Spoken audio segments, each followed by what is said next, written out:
Y'all, so I watched episode 2 of It Welcome to Derry. Ooh, when I tell you, this episode had me hot. I mean, my blood was boiling so many times. It was too real. It was too close to home. I was just like, I can't do it. But I stuck through it. But I came back to say that last episode review that I gave for episode 1, I was confused. They left me confused, but got a lot of clarification this episode. So the kids are missing, right?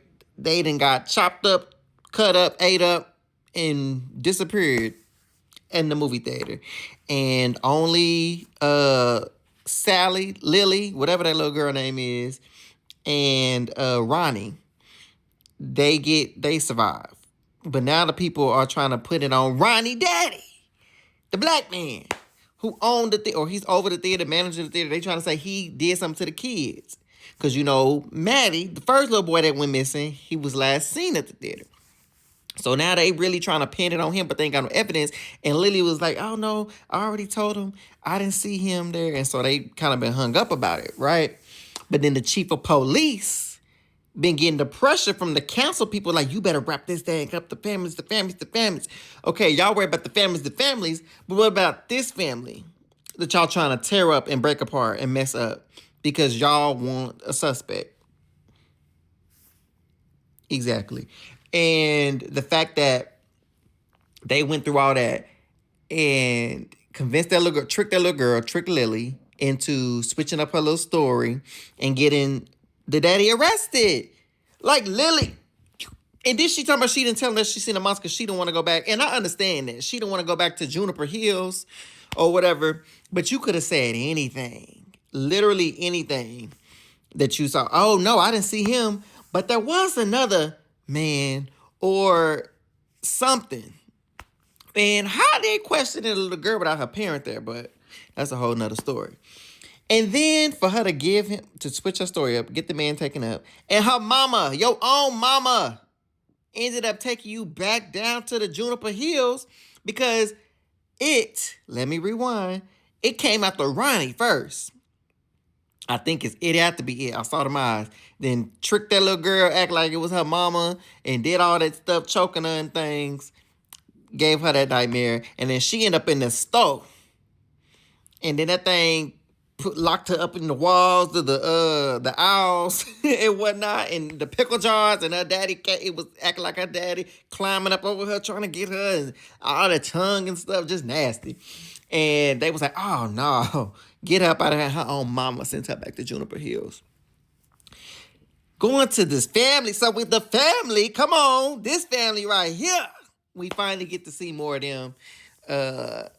And I'm with the mama. I don't remember her name, but I'm with her. When she saw them boys beating up on that boy, and she went, hey, y'all better stop. Exactly, because that's what we do. Y'all ain't no boys will be boys. We don't do that around here. No, boys will be kind. Boys will have integrity. Boys will act like they got some sense and some home training. Yeah. So I'm with her, and shout out to them. I like the marriage aspect, showing the ups and downs, but I really love that how he bought the son the telescope, but he made it seem like he already knew, but it's really because he got the information from the wife. That's partnership. That's love right there. She wasn't trying to take no credit. She let the daddy get the credit even though he wasn't there and didn't even know. That's what you do. That's that balance we talk about in a relationship. I love the kid. I can't remember his name either. Smart kid, brilliant kid. Definitely gonna like him moving forward. And his budding relationship with Ronnie and the other little kid that was doing the drums.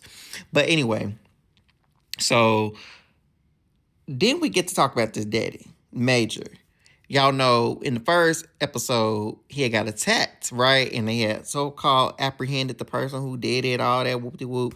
Come to find out, the general set it up. the general set it up. So I told you I was confused about why the military was involved. So the general needed to see if he was really fearless because his amygdala got messed up. And if you don't know, the amygdala is where the fear sensory is all that stuff. And so since his got damaged, he don't really feel fear.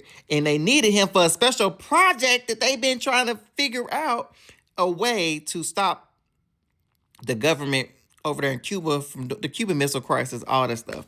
So they got some type of weapon that they searching for, and it requires people, not just discretion, because they got these little secret privileges, but those who don't fear.